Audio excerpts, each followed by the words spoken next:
Organized money. Please like, subscribe, and hit the notification button so that more people can get exposed to organized money. Really appreciate it. All right. So we are back together again after Dave I missed you so much. I know. It was so hard knowing you were at Eurovision. And we decided today we'd do something a little different.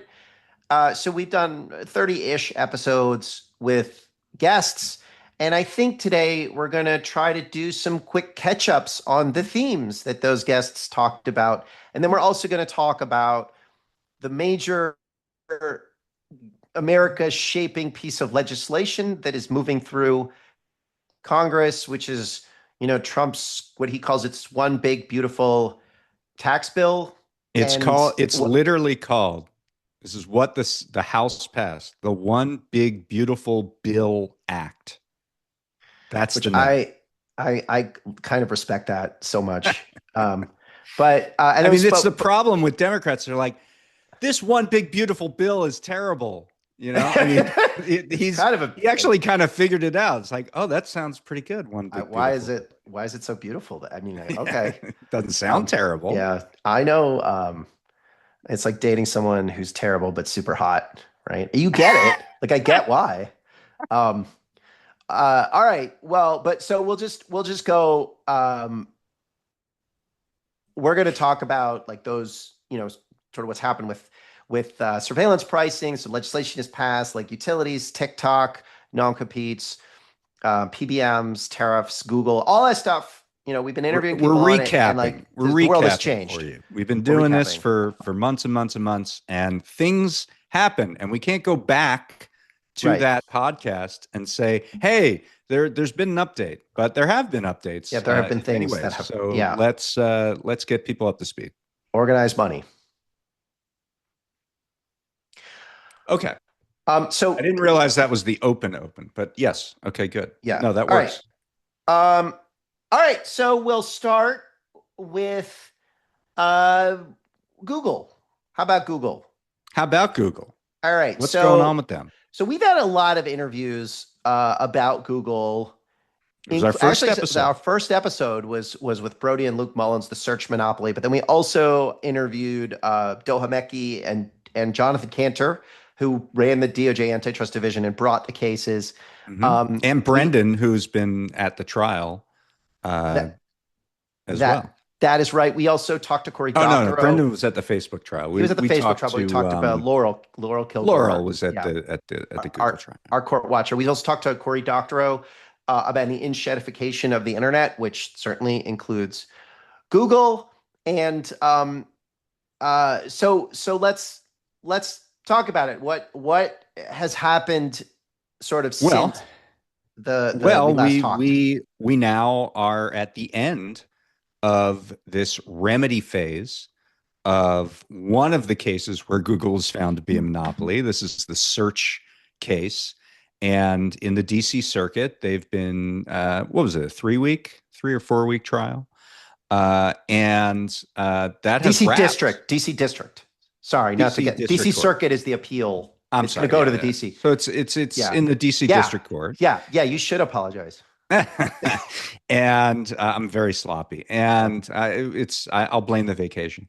So we're going to get a ruling at some point pretty soon, I would imagine. Yeah. So what happened? Judge That's right. So on Friday, we're closing arguments in the remedy phase, and Judge Mehta, sort of for the first time, let a little bit out on what he's thinking. Right. And what he said is, he's kind of okay. I mean, we don't know for sure, but he was like, look, I'm not psyched about some of the remedy proposals from the government, but spinning off Chrome makes sense to him. It's clean. He doesn't like some of the things that say that Google has to syndicate data or syndicate certain other things. He's like, he wasn't opposed to it, but he said, you haven't really put enough detail. I'm uncomfortable handing this over to a technical committee. He was also sort of concerned about, if you stop all of the payments to browsers and phone companies, that some of them might go out of business. But he's going to go beyond just, fighting just the Apple Google deal. So he also said that the remedy will be out by August, because the clerk who has been working with him on the case is leaving by August. So that seems like a pretty hard deadline. A clerk is usually someone who like recently graduated law school that's kind of like the assistant judge. Right. Um, Well, that's interesting. So we're going to get within the next couple of months some clarity on that. right. I what I thought was interesting. I don't know if you read this, but the New York Times had an interesting story about the idea that maybe Google would break itself up, Right. and that investors in particular would be interested in this. And this has been a theme of yours, I think, for a little while, is that these companies are actually worth more broken up than they are as a conglomerate. Yeah, there are a number of other trials that are going on against Google. Like there's the ad tech trial, so that remedy phase is going to start soon because Google lost that one too. Right. And it was an interesting moment because Google was saying, if you break us up, it will destroy the internet. And so the government asked Google, give us all of your internal documents on whether and how to break yourself up. So Google has been doing internal analyses of how to break itself up. And Google Right. was like, no, no, that's confidential. And the judge just recently said, no, you got to hand it over. So we're going to see That's if funny. it's That's like the funny. bank's living wills, right? The banks are required to say, here's how you would unwind us if we ever get into trouble. And Ex- so Google did that internally, but they wanted to hide it. But yeah. now they can't. So we're going to see whether Google was saying, we can totally break ourselves up, but it's not worth it, or whether they're like, oh, it's totally impossible. And I suspect that it is the former, Yeah. which is hilarious. But one of the things that is going on because of that, because of the App Store case, because of a number of Right. other cases, Wall Street analysts are starting to say, look, YouTube is a really, really big thing. If I think it alone, if its own company, it would be the second largest search engine in the world. You just YouTube, right?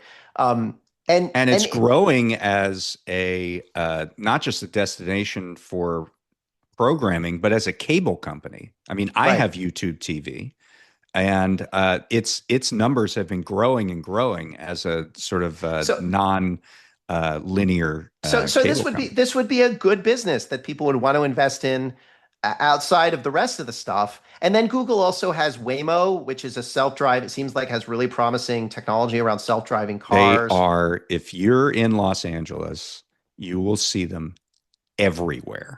I Yeah. mean, they're all over my neighborhood, and they seem to drive a lot better than human beings, as far as I'm concerned. I mean, it So seems like it's probably a good they're business. I clearly mean, ahead of the competition. They're a yeah. first mover, and I think, yeah, a company that would just be Waymo would be a pretty good business model and a solid company that's poised for growth. And the same with YouTube. And those don't have to be attached to a search engine necessarily. So we're kind of what we're sort of saying is there's a lot of pressure on Google and to move, to change and ultimately to move us to a post Google internet, which would be pretty Right. awesome. All right, so that's I think a good update on Google. Why don't we go to Robinson-Patman case? Yeah. We had Alvaro Bedoya from the FTC to talk about it. We had grocers, the cheater sizes episode, which Right. was awesome. Right. Um, and that was Randy Arsenault, who's an independent grocery wholesaler in the Midwest, and then the National Grocer Association's Chris Jones. Yeah. Um, and so we also had Lena Khan, Mhm. just a little guest like Lena. If Pick up people might that have name heard you of, yeah, dropped, yeah, Matt. the name dropping. But so this is on, price discrimination, which is like foundational. Oh, and we also talked about, Kroger, Albertsons. These Sure. are all about like, okay, if you're big, you get better prices from, consumer packaged good companies and suppliers. And if you're little, you get worse prices. And so like you can't compete if you're little, right? And Mhm. so but there's a law that's saying, it's illegal to give better prices to big guys than little guys. It's called the Robinson-Patman Act. And there were some cases that have been brought. The Last Days of Antitrust was another one that we did. So what's happened on that front since we last talked about RPA? Well, what's happened is that there were two Robinson-Patman Act cases. One was against Southern Glazer, that is a wine, spirits, and liquor distributor, and the other was against Pepsi for giving special deals to one big box store in particular that it was redacted, but it was clearly Walmart. And what the FTC did is they voted 3-0, even though there are 5 members of the FTC, but 2 of them have been illegally fired, to basically halt the Pepsi case. And I thought what was interesting is that it was 3-0 because, you know, Mark Meador, when he came in to the FTC, his background was as someone who was generally pretty much in favor of stricter Robinson-Patman Act Yeah. litigation. And so I was a little surprised that he joined the chorus saying this case isn't any good and we're just going to drop it.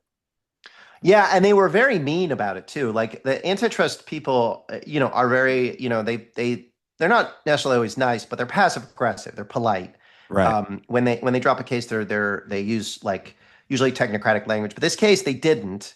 They, Andrew Ferguson and Mark Mader, both of them said that this they were quote unquote cleaning up Lena Khan's mess. Right. They were like, this case was politicized. It was lawless. Like they were really And mean. meanwhile, the case, I mentioned the redactions, like they haven't shown the case. No, they didn't. And they haven't shown really any justification for the idea that this is a mess, which doesn't really make a lot of sense considering who Lena Khan is and how much of a priority And also, Robinson it was. came out. It came out of the Albertsons Kroger trial. Like Albertsons executive was like, "We can't get the prices that Walmart gets," and like that's Albertsons. It's like the third Right. biggest grocery chain in the country, saying they get better prices than us because Walmart, Walmart's really powerful. Okay, to me, to be like, "Oh, there's no evidence here." Like, come on, that's just nonsense. Like, it's just nonsense. Yeah. And And it's a but troubling sign. it's bad, Now, I guess Southern Glazer hasn't been formally dropped yet, right? but maybe that's coming. Who knows? But there have been other cases that the FTC, merger announcements that they waved through with some weak Yeah, divestitures, weak yeah. remedies. We had a period where it looked like there was some continuity between the Biden antitrust enforcers and the Trump ones, and now that's starting to sort of fade. That's starting to Yeah, move in that's a right. I direction. mean, it's not totally fading. I mean, they are still doing Not the totally. I Medicaid and mean, the Amazon. These are big deals. There's a yeah, lot of other things they're doing. They just, they re-upped some disputes over fake patents. Like it's not, but yeah, we are definitely seeing a kind of reversion back to the Obama era, the Bush era, and that kind of right, deference to big law type of arrangement, along with some like ironically, there's a sort of like they're doing right wing social policy. So they're doing like right. looking into like, deception around trans, whatever. Or they're also looking into like, I forget what it is, but The some, the some like, boycott, the boycott that Media Matters was yeah, yeah, yeah. was So they're investigating Media coordinating. Yeah, Matters for being, yeah. or whatever, which is like, there's a lot of reasons that's Yeah, and then stupid, but on that, the other front of that, the Trump administration budget is seeking a pretty big cut to right. antitrust enforcement at the FTC in particular. But not So, at not at DOJ. But yes, the FTC. It's like it is really reverting to it's not the same social policy as the Obama people wanted, but it is right. moving it away from competition enforcement to social policy. I don't want Mhm. to overstate it, but that is bad news. There's still some good stuff happening in the states. There are private cases on RPA, so all is not lost. But that is an update there. Yeah, Um, and then we'll go to PBMs. So we've done a lot of yeah. interviews on the revolt of the pharmacists. So we had Congressman Jake Auchincloss. We had Ben Jolly, Ben Jolly. your colleague, who's a pharmacist. Yeah, we had we also brought in drug distributors to Right. talk about to talk about how I mean it was Tim Ward, who's the chief legal Yeah. officer of Hercules. So I don't have a full update here because there's so much going on, but a lot of the action is state level. There's some federal stuff that we can get into, but Colorado and Illinois both passed very significant pharmacy benefit manager reforms that because the states control Medicaid. which is a big chunk of Right. how the pharmaceutical markets work. It's like for poor and working class people, they buy, that's their health plan. Talking about And so, over 70 million people on Medicaid. So it's a very big yeah, market. so this bill, the bills that passed, I think they banned spread pricing, which is how PBMs sort of take the difference between what they get with the price they get from Spread pharmaceutical. pricing. We should just sit on this for a second because when I recently explained spread pricing to someone and it blew their minds. So the PBMs are the only ones that have kind of all the information on what everything charge, like what everything costs and what people are charging other people. And so essentially what they do is they say to the drug manufacturer, okay, you're going to give this to us for $60. And then they say to the pharmacy, hey, good news, we got it for $70. And then they Right. And pocket that the ten other dollars, yeah, $10. yeah. So anyway, that's now you can't do that in Medicaid in these states, but they also have, I think, certain guaranteed payments for pharmacists.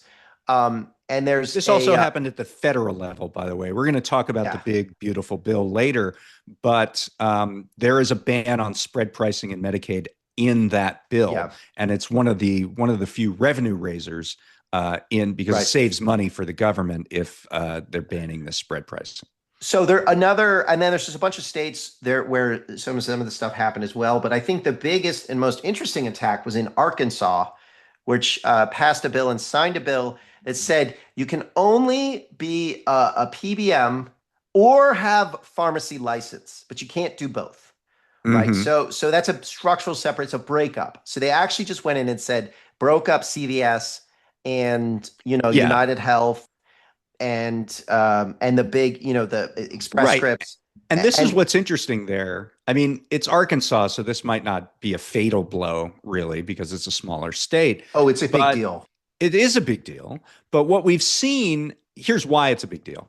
We've seen this consolidation happen over the last 10 or 15 years, right? That CVS suddenly became part of, they bought Caremark first. And then there was a merger with Aetna, which is a health insurance company. But Caremark was an independent PBM that then got bought by a drugstore, a retailer. The same with Optum, which bought, I think Catamaran was the name of that company, something like that. And then they, so it's United Health who has a second PBM, which is Optum RX, and then Express Scripts, which wasn't affiliated with anyone, got bought by Cigna, which is a health insurer. So you suddenly had a situation where, all of the health insurance companies had these PBMs were separate from them, and it was a forced separation back. I forget exactly the time frame, In the but 90s. yeah, it was in the 90s. There was a forced separation. Like, no, you can't have a health insurance company and a PBM No, in the no, same it was house. the pharmaceutical companies owned PBMs, and they said There you go. pharmaceutical companies can't own because There you go. pharmaceutical companies were using I'm PBMs to getting it a get their little own wrong. medicine, right? Um, Right. And so they had this forced separation, and then they found another partner. The PBMs basically found another partner in the health insurance industry, and to a lesser extent with CBS, the drugstore, retail side of the industry. And so, now what we're seeing is with Arkansas, the first attempt to separate that second consolidation that was done sort of as a reaction to the first one. yeah, and the thing is they all so CVS is a big pharmacy, they're also a big PBM, but all the big PBMs also own mail order pharmacies. And Right. so the what they call they're called them specialty pharmacies, but they're basically they prescribe the drugs or they dispense the drugs that are more profitable for the PBM, essentially. And now you can't do that in Arkansas. And so CVS said we're going to shut down 24 pharmacies, and this is going to be a disaster. They're all suing. But the thing is that if the Arkansas law succeeds, then other states are going to pick it up. So this is it's a big deal. And then okay, so one other update. It's not sort of exactly what we talked about, but Oregon just passed a law uh, Yeah. uh, that would ban corporate ownership of medical practices. Right. And then So here's what's interesting about this. the governor hasn't It's signed it yet, just to be Governor clear. hasn't signed it yet, but it passed both houses, and there's a likelihood that Tina Kotek will sign the bill. This was attempted to come up last year, I believe, and didn't make it all the way through, but it does get it through on the second try. And these corporate practice of medicine laws actually exist in about 30 states.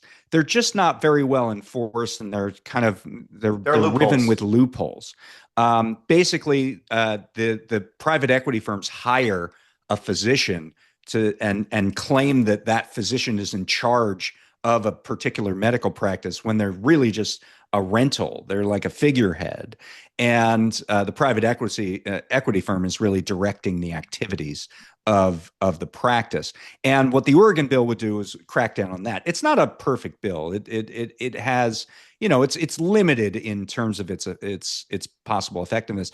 But what you said about Arkansas is also applicable to this Oregon bill. In fact, one news account I was reading quoted the sponsor of the bill, who said an Optum lobbyist came into her office and said, "Well, we really hate this bill because we think it could be a model for other states."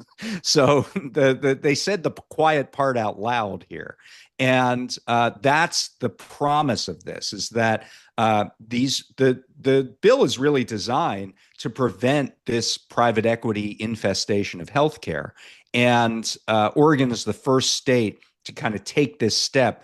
Ever since, over the last, I don't know, 15, 20 years, private equity has gotten more and more involved in the healthcare space.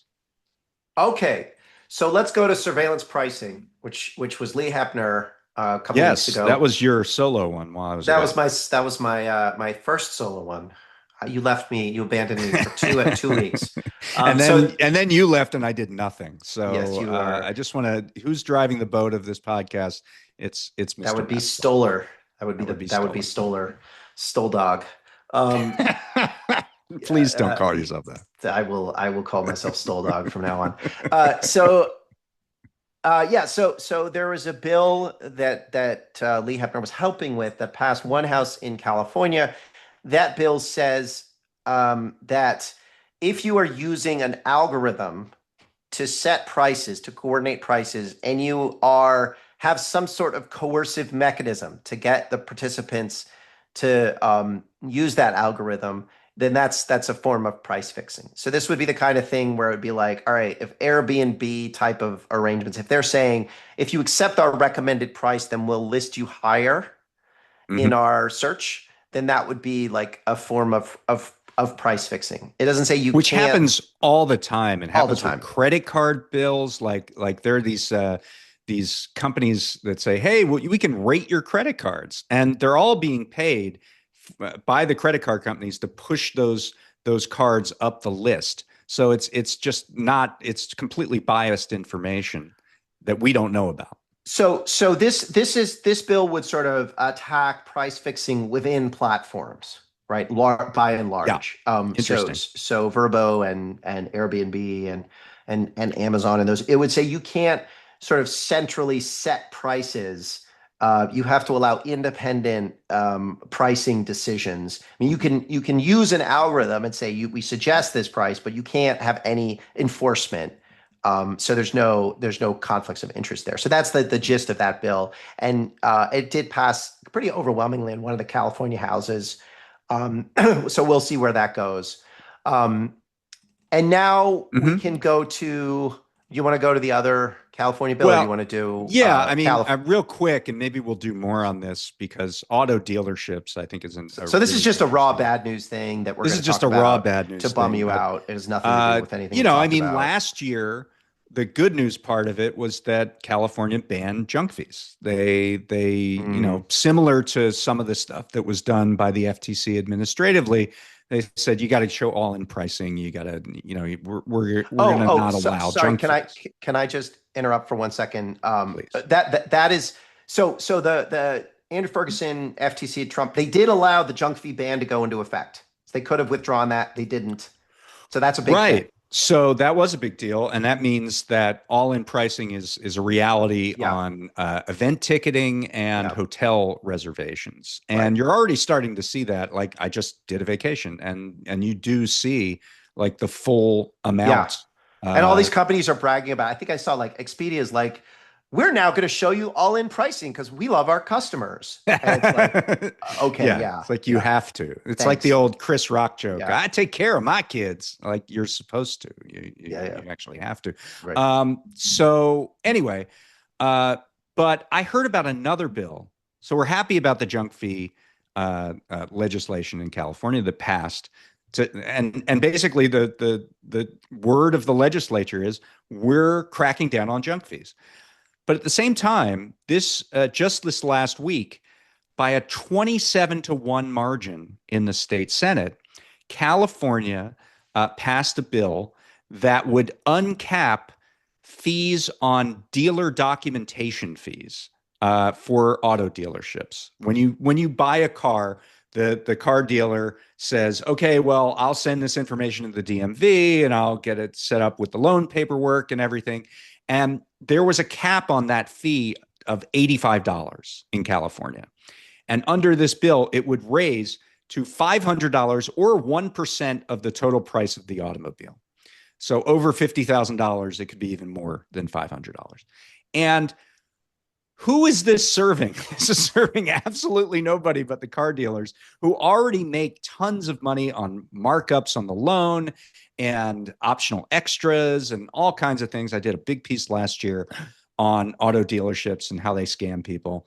And so at the same time that California said, we are going to protect our citizens by banning junk fees, they are also giving in to special interests in the auto dealership world and saying, we're going to increase junk fees on auto sales. So I like my auto dealer. I am generally I just think auto dealers in general it's good to have them because you don't want big car companies controlling everything. I will say though, their lobby is the worst. Like they are just like, if they lobbied and said homicide is legal for car dealers, they would win, And by they the would win way, that fight. this particular bill would apply to all auto sales. So it wouldn't just be the dealers, but also the direct sales like Tesla, like Elon Musk, who would be one of the biggest beneficiaries of this bill. And Well, he I'm is told, already allowed to murder anyone he wants. So that's well, not that's what he that's not got out of government after he got that in place. yeah, that's right. So So anyway, all crime is legal. All so we're right. talking about states and looking at algorithms and web-based pricing and things like this. We have to talk about Colorado. Yeah, because I said something nice about Colorado. They have a good legislature, but they have a governor named Jared Polis who is a Democrat, and it's going to sound extreme, but he's also a libertarian. He did sign the PBM bill, Right. so that was good, but he did a whole bunch of bad stuff. And you can Right. start with the real page thing. Yeah. So there was legislation that every Democrat in the Colorado legislature voted for that would crack down on algorithmic price fixing in the rental space. And this is attacking RealPage and other companies who you talked with Lee about that aggregate information and use that to set prices higher, in this case on rents. And he blocked that bill, vetoed the bill. And it's very peculiar in Colorado. The schoolhouse rock, how a bill becomes a law idea is that, oh, the governor can veto or the president can veto, but then the legislature gets a chance to override that veto. But the way it happens in Colorado is that the legislature passes all their bills, then they go out of session, and then the governor decides whether or not to veto. And if the governor vetoes and the legislature is out of session, they have no ability to override. So it's like an expansive amount of power that the Colorado governor has to do that, and he used that in the case of RealPage, along with a number of other bills. Yeah, I want to tell you the two other bills, and this one is just I'm gonna laugh because it's just so mean. So this bill would have prohibited the state from imposing co-payments on medical care for people in Colorado prisons. He Yeah. vetoed that one. He ve- and what, you want to do the third Yeah. one? So the other one is Surprise billing on yeah. So ambulances. Yeah. ambulances. There was a bill that said ambulances have to post what they pay online, and they're not allowed to give Right. you a surprise bill. Um, which of course is like, you need an ambulance. And the You're not gonna be hilarious like, thing is his veto message for that. He said, I oppose this bill because my analysis says that this could raise insurance premiums by $2 a month on our citizens, and I'm not going to allow that to happen. So it was a real populist thing. like yes. I'm gonna protect you with $2. But if you ever need an ambulance, they're going to charge you thousands of dollars. Right. And Jared Polis is sort of one of the leading Democratic Party proponents of this thing called abundance. Right. So it's worth noting that libertarianism is very strong within the Democratic Party, even though it's also there's also a populist edge He too. he also vetoed a pro labor provision. Oh yeah. The Colorado has a an old law from the 1930s that essentially says that to win a labor union organizing fight in Colorado, you have to win twice. Like you have to win the union election, and then you have to win some other election to make sure you can collect dues. And the bill would have changed that and made it a normal practice. And Polis vetoed that. And I want to say one other thing about the ambulance provision that passed unanimously in the House and Senate in Colorado. In other words, every Republican voted for it too. So Polis was to the right of the entire Democratic caucus and the entire Republican caucus in vetoing that bill.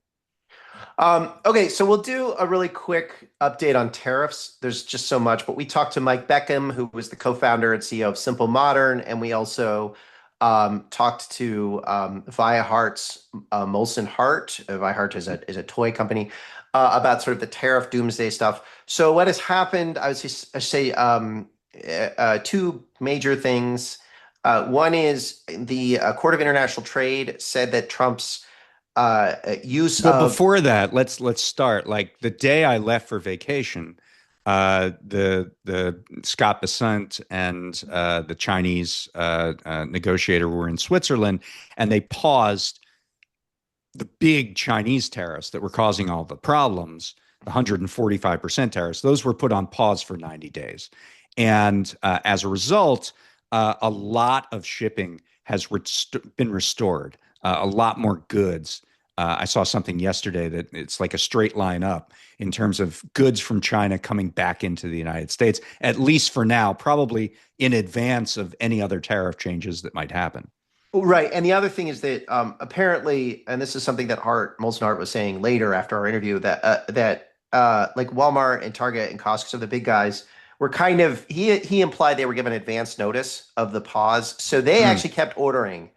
Um, mm, and getting their stuff in from China. So the tariff stuff may not be like the doomsday stuff may not be as it may not happen because it actually didn't. There really wasn't this big pause that we all assumed there was. mm. Although But we still then don't know. But I'll just say, like, I was going to say the two things are the Court of International Trade said that what yeah, Trump did was unlawful, or at least part of what he did was unlawful. Some of the tariffs using the international emergency that was economics. actually kind of fascinating because that case was brought by libertarians. Yeah, It was brought by like George Mason University's law professors were the lead right. some of And the Trump lead got counsels Trump on that Trump got case. really mad at the Federal Society and called Leonard Leo, who's the organizer of Yes, like the Trump a judicial case weasel in or term one. something. Yeah, a real scumbag is what he said. Yeah, On Truth because Social. one of the judges at the Court of International Trade who blocked the tariffs was a Trump appointee. Right. I want to make up a Harvard Law Federalist Society shirt that also on the back says hashtag resist. Um, but so anyway, but however, that decision was paused by an appeals court, and it's going to work its way Right. up It's to. on appeal, but the appeal is going to happen pretty quickly. And I think they actually have a shot of getting those thrown out. Now, that doesn't mean there are not going to be any more tariffs. Trump had a They're going to, number of ways to yeah. impose tariffs, and he picked the one that was the most shakiest legally.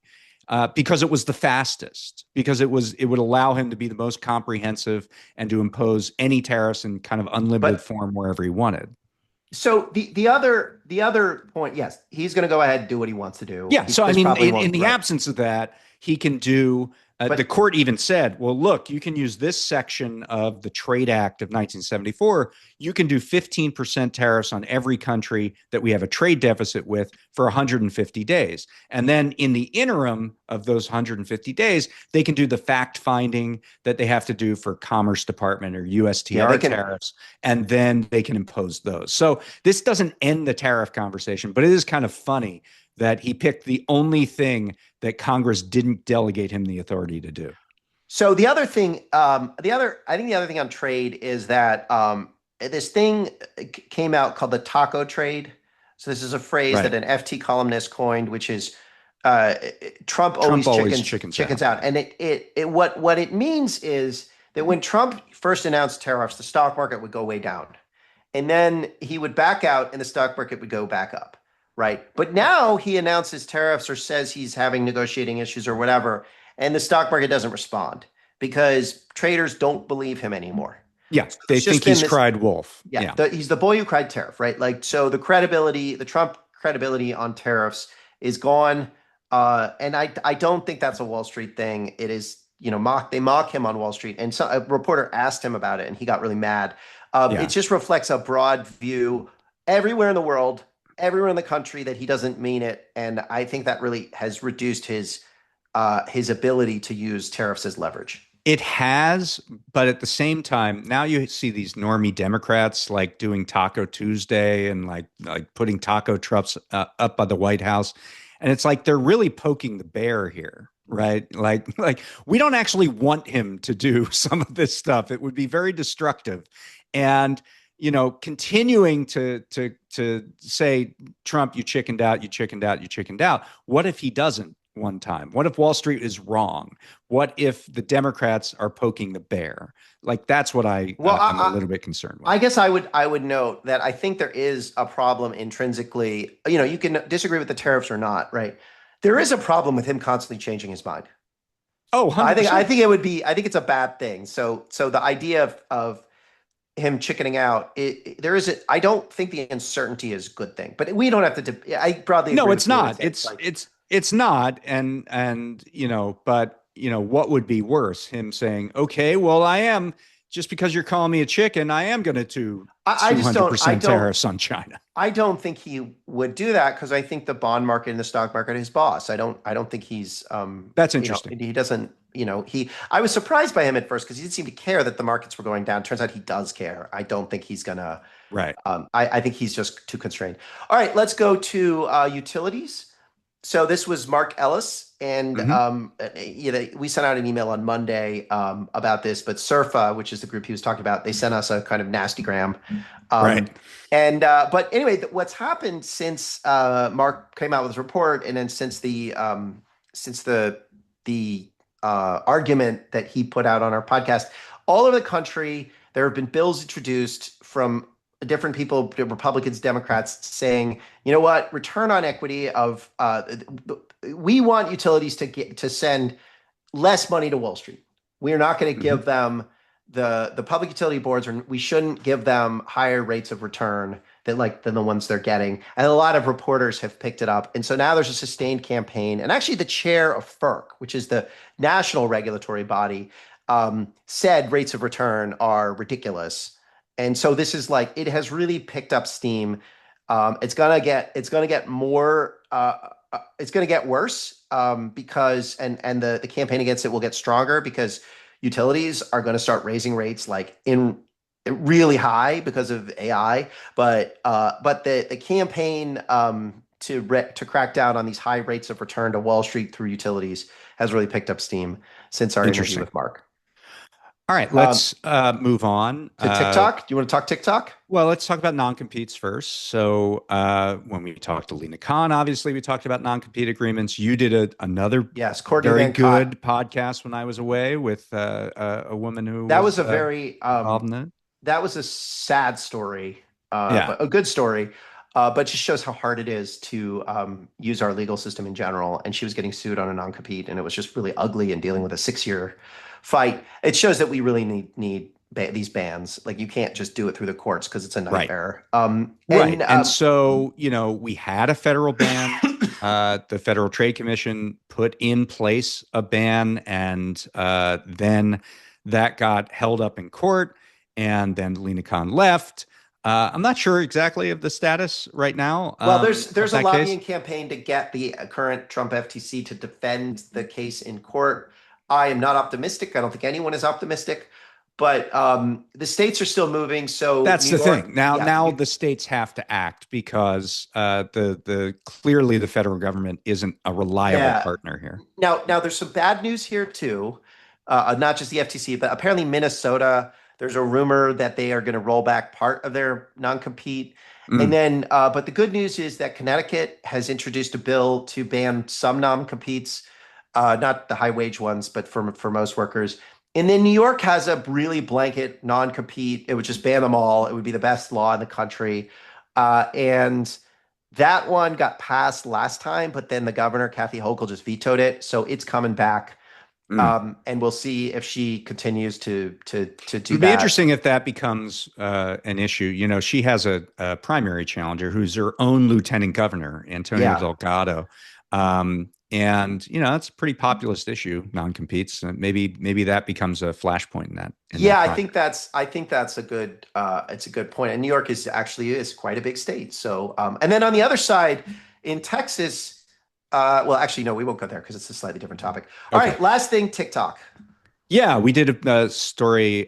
We did a podcast with Zephyr Teachout and Joel Thayer. Joel Thayer, I believe, is in the government now. He's at the FTC, isn't he? No, he was Mark Mader was trying to hire him, but then he didn't end Oh, up it didn't going. happen. Yeah, Okay, yeah. I thought he did hire him. Anyway, so we did a story on this piece of legislation, the TikTok, that is supposed to ban companies that are based in China that unless they divest to a U.S. company. This is particularly platform, social media company. And when we last left this, Trump had put I think, the first delay on this, which was somewhat allowable under the law, but not necessarily in the way that Trump did it, where he just said, my attorney general isn't going to enforce this law that is the law of the land. And since then, we've had two more delays of a certain amount of days. I think the second one was like 75 days, and now we have another 75-day delay that was just announced in the last couple of days. And this is completely lawless, right? I mean, this is something that is the law of the land. There is no opportunity to just not enforce a law within the context of this legislation. There was one chance at delaying it briefly.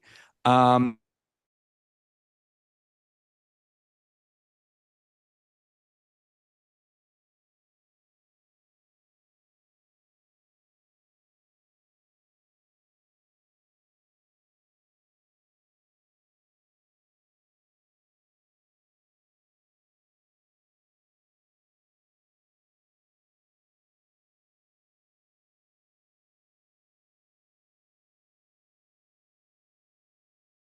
yeah. Um, um, and then I guess well, we didn't talk about, we did have Rohit Chopra talk about junk fees. A bunch of bad stuff happened on that on Wall Street. The Trump administration is destroying the CFPB and allowing, all crime is legal now on Wall Street. Oh, So that's a completely. And we that we actually did, just to plug it. We Our last print issue at the American Prospect, we called it the Golden Age of Scams, and it was about where are these growth industries in scams going to come from? Like, because the CFPB has been put to the side because consumer protection, white collar enforcement has basically been reversed. Where are these growth areas? And we did things like medical credit cards. Are you familiar with medical credit cards? They are these products that Synchrony Bank, which does like Macy's branded credit cards, also does ones for hospitals, where if you go to a hospital and you can't afford the coverage, like, oh, we'll give you a credit card and you can pay it off the credit card. And it has a thing called deferred interest, where if you don't actually pay off the credit card in a certain number of days, you get all this interest that you thought wasn't going to be part of this. And sometimes people are signed up. We literally heard from people who were signed up while they were under anesthesia. They were signed up for this medical credit card. So that was, we initially, you see that in veterinary and dental services, and now it's starting to move into primary care, into surgical care and things like that. We did another one on solar sales, door-to-door sales, like Solar Bros, who go door to door and sign people up to these ways to get rooftop solar on their house that end up having very onerous terms. We did one on crypto. We did one on merchant cash advance, which is like payday lending for small business. Really like scummy groups of people who have been doing this for years and years and trapping small businesses in these impossible loans and cash advances. And then I did one on student loans. And because student loans are going to get more expensive, and because they brought debt collection back on it, who are the sort of scammers that are going to rise up, like debt relief scams and things like that. And so you can find that at prospect.org if you take a look at our archives, the most recent issue. It's the golden age of scams. Okay, so that's cheery. It is a bummer of a time though. I mean, it's not. It's There's hard to some be sunny. I'm there's sorry. there's some good stuff happening, but it isn't fun. Okay. Oh, the other thing I think. So let's talk about the big beautiful tax bill, which I think is which is the most I think impactful legislation that's moving right now. Hmm. And it's something I haven't honestly paid that much attention to. I know some of the rough outlines. I know some of the policy pieces, but Yeah. I need to be educated. So educate Well, me. let What's me this bill going to try. do? Let me try to educate you. So, Okay.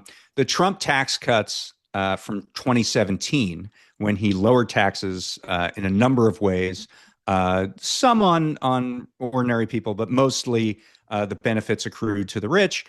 Those expire. Most of the individual tax changes in that bill expire at the end of this year. So they needed a vehicle to extend all these tax cuts and make them permanent. And the hardliners on the right said, "Hey, if we do that, we're going to spend trillions and trillions of dollars. We need to add some spending cuts in here so that we don't bust the budget."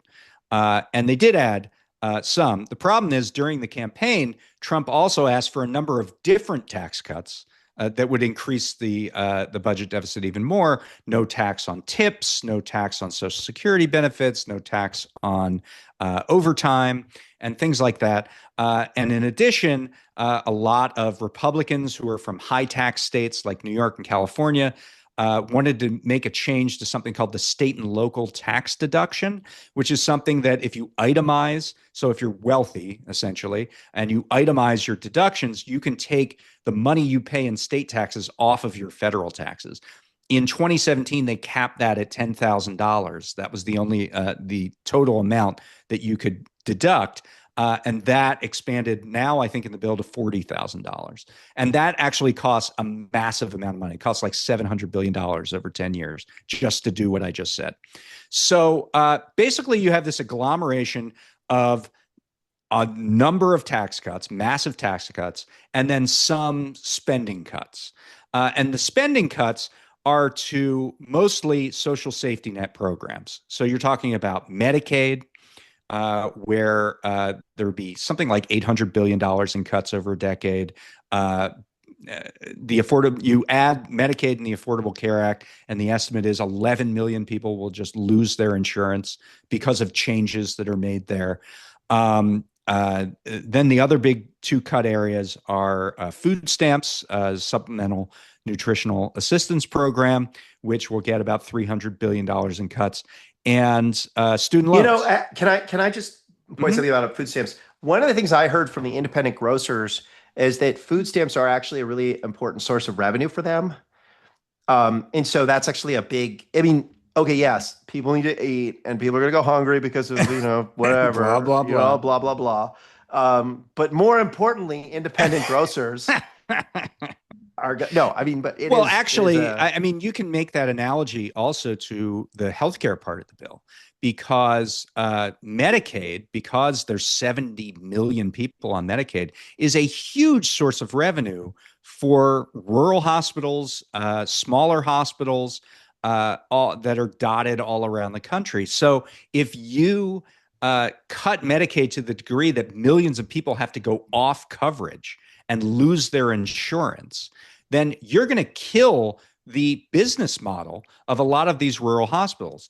And in addition, a large chunk of Medicaid recipients are elderly people in nursing homes, because Medicaid is the only federal health program that covers that covers nursing home care. And so you're going to see a lot of nursing homes get dumped as well and go out of business. So you're going to see, the potential for healthcare consolidation is similar to the potential for grocery consolidation because of the cuts to vulnerable people that are in this bill.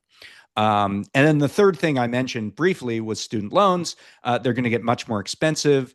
There are also going to be eliminations of certain regulations that prevented for-profit colleges from becoming something that is an option for people. And these are really scammy colleges that make big promises and then give worthless diplomas to people and rip them off. And those would be likely to proliferate under this bill. And then there's a bunch of other stuff that we can talk about. And one that might be interesting for you to talk about is the AI ban.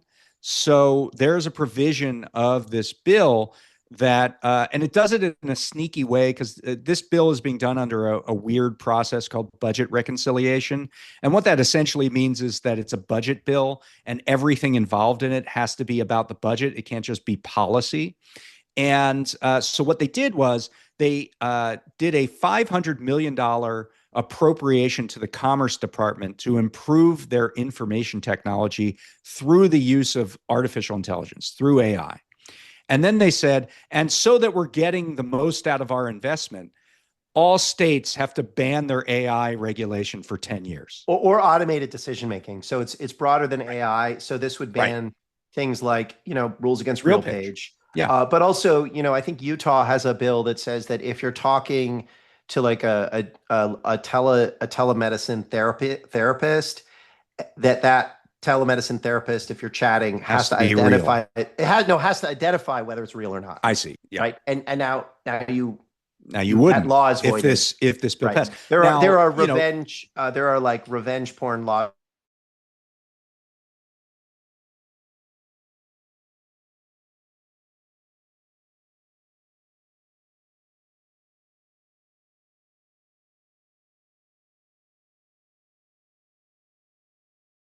Senate by which they actually look through the bill and say, okay, that's policy that gets thrown out. Yeah, that's checked out. Yeah. And that AI provision may get tossed, but also the Senate could ignore the. I also there are a lot of people that are opposed to it in the House, but they just. Well, Marjorie Taylor Greene came out yesterday and said, I full disclosure, I didn't read the bill.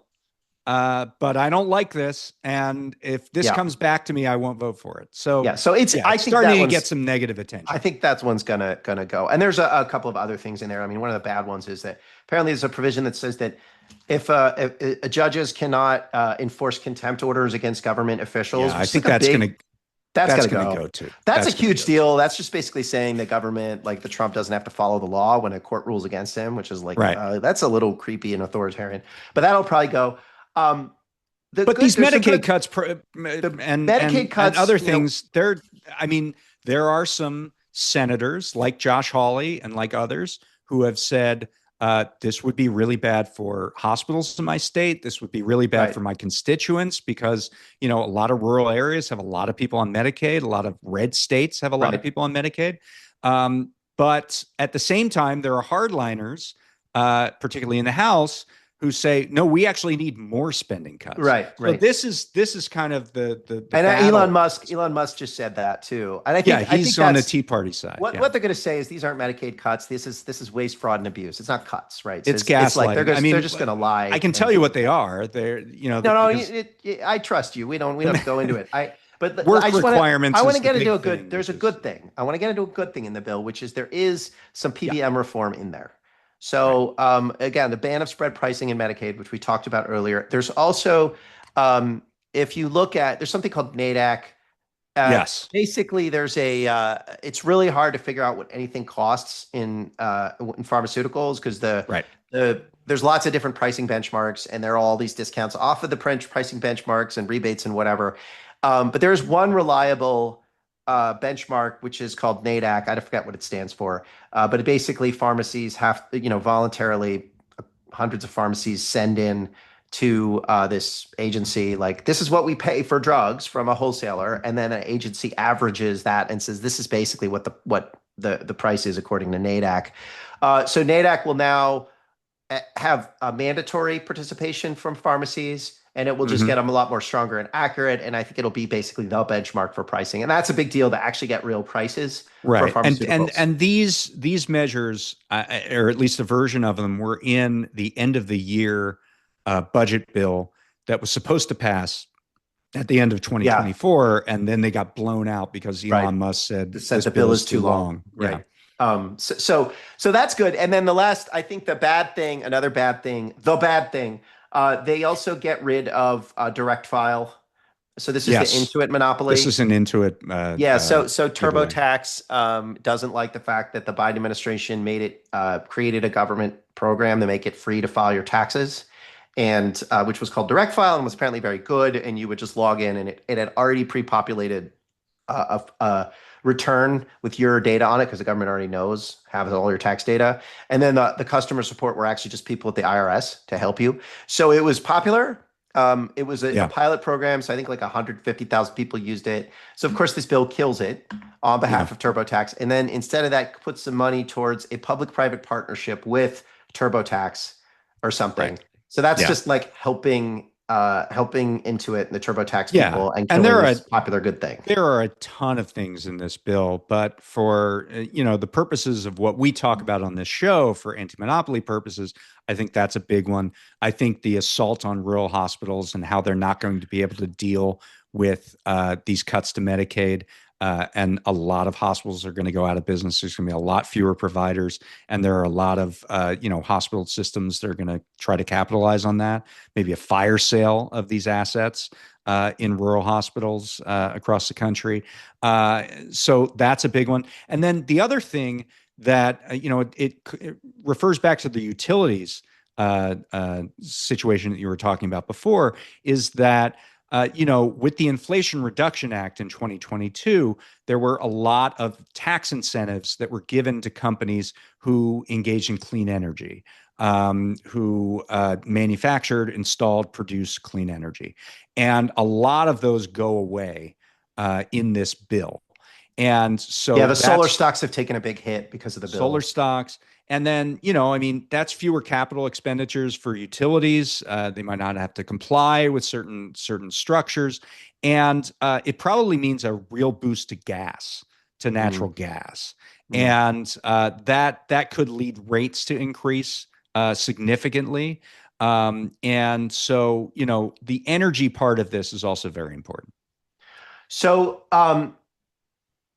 the the other thing I think it does is there's a provision of it, and I'm going to get some of the details wrong. But there's a Full warning. provision in the Trump tax bill in 2017, which said essentially if you if you sell stuff into the US, but it's made abroad and the profits come in abroad, then you pay taxes in abroad. And what that meant is that companies started to put in very high margin areas because it involved intellectual property.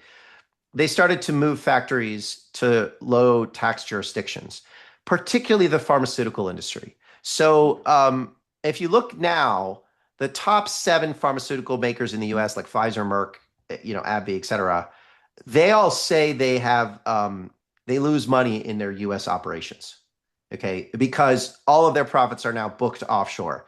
What they've done Right. since 2017 is they have moved all their factories for high price branded medications to Ireland and Singapore and low Right. tax jurisdictions.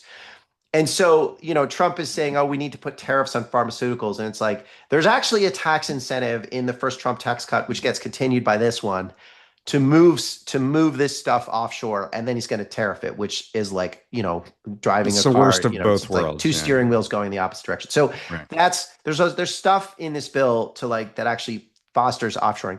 But I think just to give a broad framing of the bill, there's a lot of details and stuff. But what this does is it is a way to reduce taxes on basically financial capital. That's what it Right. really is. And um, It's the and inequality bill. I mean, that's the way I've been thinking of it. You're giving cuts to taxes on wealthy people, financial capital, and you're paying for it at least partially. Although there's, in total, it'll be a couple $1 trillion of deficits created by this bill, but you're paying for it in part by cutting social safety net benefits on the most vulnerable people in well, society. that's the lefty way to put it, okay? And I that's I not am wrong. I am the You lefty are a way to lefty, put it. you bleeding heart Eurovision guy, right? And I'm not. That's not wrong. I what I'm saying is slightly different, which is that um, there are ways to increase inequality, but to do so while also empowering domestic producers, right? I'm not saying that we should do it And that way. this I'm just saying and this doesn't this do that doesn't. This is at all. actually when it is a subsidy to financial capital versus um, Right. actual like production, right? Like physical capital. So Right. this makes it more expensive to bend metal in the U.S. and less expensive to do extractive financial stuff in the U.S. That's like broadly the effect. And so the businesses that are going to flourish are the ones that do sort of extractive financialist stuff, and the ones that are going to find it harder to do things are the ones who bend metal. So broadly speaking, that's like my big issue with the bill. The other thing is that while I'm not like a deficit, deficits are always super important. We actually do have a deficit problem and a national debt problem now, and so this is going to cause.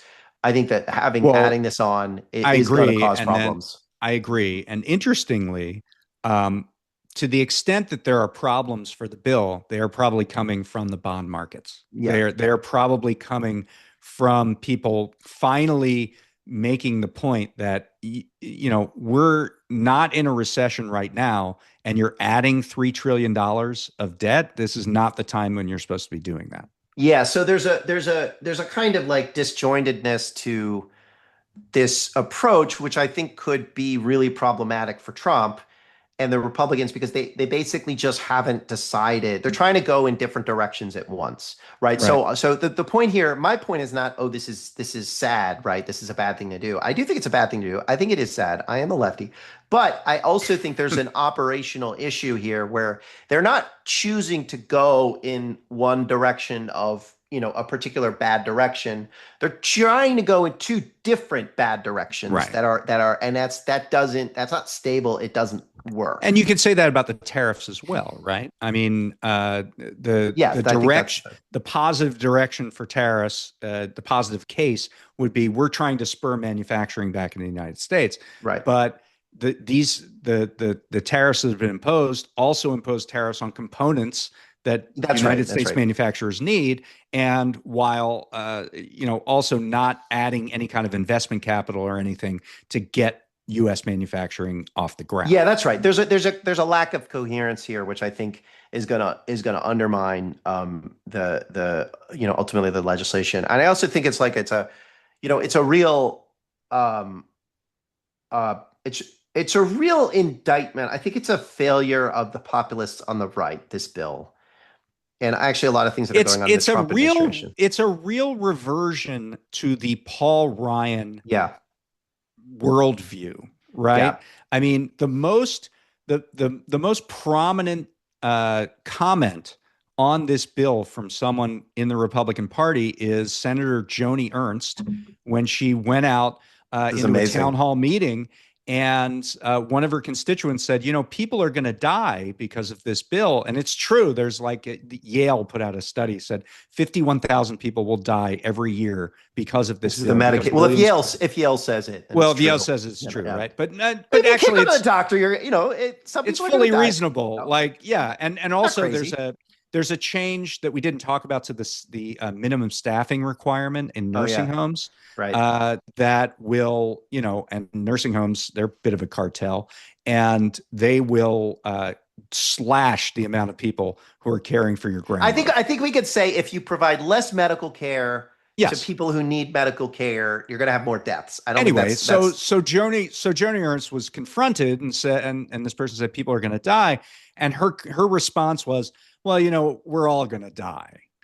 right. That was what she said, and then she doubled down on it Yeah, afterwards. the next day Yeah, she the issued next an day she's apology. yeah, that was not an apology. It was done in a cemetery, and she said, I'm sorry I didn't bring up the tooth fairy and you know Santa Claus. yeah, all that. It was And then J.D. Schulten, who used to work at the American Economic Liberties Project, I believe, got into the race yeah. because of that, and he's a He's a state state senator rep in out Iowa. there, yeah, state rep. Um, So, but the Paul Ryan view of the world is the we're all going to die view of the world. Like we can't afford to keep people alive, so we're going to cut all this spending. The government's not going to help you. You're on your own, and we're gonna invest in the job creators who are going to make everything better. So uh, that it really is kind of the death knell for the sort of this realignment, this alleged realignment in the Republican Party.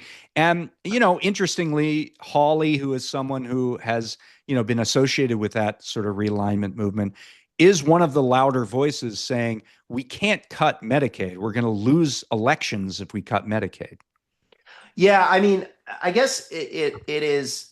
We've had change elections every election since Yep. 2006, right? Except for I think 2012. Like one house 2012 is or the only nine yeah. of the last 10 elections. There's been a change in party in either the presidency or Congress. Nine of the last 10. Yeah. So, and that's unusual in America. Normally that we have, Right. you have some eras of one party dominance. And I think what we're seeing is that it's just really hard to break from the finance friendly status quo. The Biden administration couldn't do it. Right. First Trump administration couldn't do it. The Obama administration, I don't even think they tried to Didn't do want it. to do it. The Bush administration, same thing. And then this Trump administration, despite all the rhetoric being like, we're going to do it, it just isn't doing it. And I think the public is responding to that. And Right. so They're we're going ping to, ponging back and right. forth looking for someone to We're solve going to have the their exciting problems. specter of Senate Majority Leader Chuck Schumer and Speaker Hakeem Well, Jeffries, and they're going to lead the populist revolt. Um, no, you just can feel the pressure building in America. So there's good stuff happening on a state level, which I think yeah. we went over, And and there's then good there's stuff this, happening sort of administratively. You're talking about the Google case. You're yeah. talking about So some so of these other things that are happening. I think it's just like this is a very frustrated country, but I guess the boomers are still in control. What can we say? And our task is to kind of tell you about that and get you informed and riled up and hopefully in a position where if the political winds change, some pressure can be brought to bear and we can actually make some of these changes. And make a pro business anti monopoly economy. Um, all There you right, go. with that, I want to say one last thing logistically. So we just sent out, we started a fundraising drive, which is really going to be ongoing. We're not going to like hector you all the time about it, but this podcast takes money to produce. And if you want to, if you think this is valuable, you can contribute. You should go to organizemoney.fm/subscribe. Definitely. We're honored you guys listen. So just doing that is awesome. But if you feel like you want to contribute to this podcast, you think we have useful things to say, this community, and a different way of doing business, just go ahead and do that. And we want to thank those of you who have already donated. It really means a lot to us, and it enables us to help continuing to produce the show. And we have cool things on deck that I'm not going to talk about. Yes. But there are cool things on deck. All right. So talk to you guys later. We'll see you next week on another episode of Organized Money. Organized Money.